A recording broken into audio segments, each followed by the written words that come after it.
our enemy is shaitan and our nafsu hawa. Malakas ang shaitan kapag madumi ang nafsu hawa mo, anak. Kapag alam ng shaitan na yung puso mo, itong nafs mo, na punong-puno ng inggit at kibar, at lagi kang feeling ikaw ang magaling, na ayaw mong may magaling kaysa sayo, na nakalimutan mo na gaano ka kaganda, may mas maganda kaysa sayo, na nakalimutan mo kahit ang galing-galing mo, kailangan mo tanggapin na may mas magaling sayo, na kahit ang yaman-yaman mo, may mas mayaman kaysa sayo. Ito yung pinakamalaking problema natin, anak. Nafsul lawama. Sobrang napakadalang ng mga taong may matinong puso, may salamatos sadar, may kalbon salim, na talagang ang pinakamalaking problema ng mga kamusliman na this one. Kaya nga sinabi ng Allah subhanahu wa ta'ala, mga anak, yawma la yanfa'ul mal wala banuna illa man atallahu biqalbin salim. Ito lang, anak, ang kailangan ng Allah sa yawmul qiyamah. Ito lang, walang pakialam ang lahat Allah subhanahu wa ta'ala sa mga ginagawa natin. Kung ang ginagawa mo na hindi katugman ng puso mo, walang pakialam mo Allah subhanahu wa ta'ala. Kahit na ang seminar mo na, bawat seminar mo na 10,000, kung ang ginagawa mo na hindi ikhlas para sa Allah, na walang pakialam mo Allah. Kahit lahat ng pera mo na ibinigay mo sa landas ng Allah, at hindi ikhlas, walang pakialam mo Allah subhanahu wa ta'ala. Right? So mga anak ko, hilingin natin sa Allah subhanahu wa ta'ala na mawala yung inggit, mawala yung kibar, mawala yung nagmamagaling na puso, mawala yung love of dunya, love of money, love of haram relationship.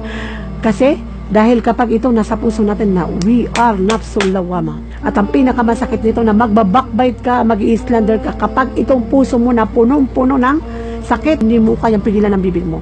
Dahil kung ano man laman ng puso mo na ilalabas talaga ng bibig mo. Hindi mo pwedeng itago ito. Kapag naiinggit ka, maninira ka talaga ng kapwa. Kapag ito talaga mayabang, nako talaga, hindi talaga kayang pigilan ng mga bibig. Magyayabang at magyayabang yan, mga anak ko. So, hinihiling natin sa Allah subhanahu wa ta'ala na kung ang ating mga nafs ay lawama, hinihiling natin sa Allah subhanahu wa ta'ala na tuluyan nang i-purify ang ating mga puso. Allahumma amin. Wala sa atin dito anak ang perfect. Pero kung ikaw ay muttaqin, oo, mararamdaman mo yung inggit kasi hindi ka malaikat. Mararamdaman mo talaga yung kibar kung ikaw ay may takot sa Allah, na ano yung sinabi ng Allah subhanahu wa ta'ala, وَالَّذِينَ إِذَا فَعَلُوا فَاحِشَةً أَوْ ظَلَمُوا أَنفُسَهُمْ ذَكَرُوا اللَّهَ. Silang mga muttaqin na pagkatapos nilang makaramdam o makagawa ng fahisha, kahayupan, aw dhalamu anfusahum, or they wrong themselves, nakaramdam sila ng inggit, ng kibar, whatever.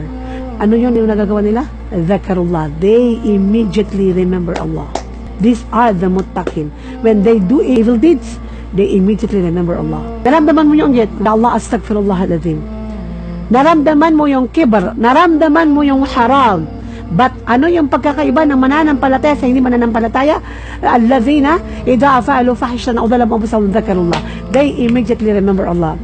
And then followed by fastaghfiru li dhunubihim. And then when they remember Allah, they immediately say astaghfirullah alazim.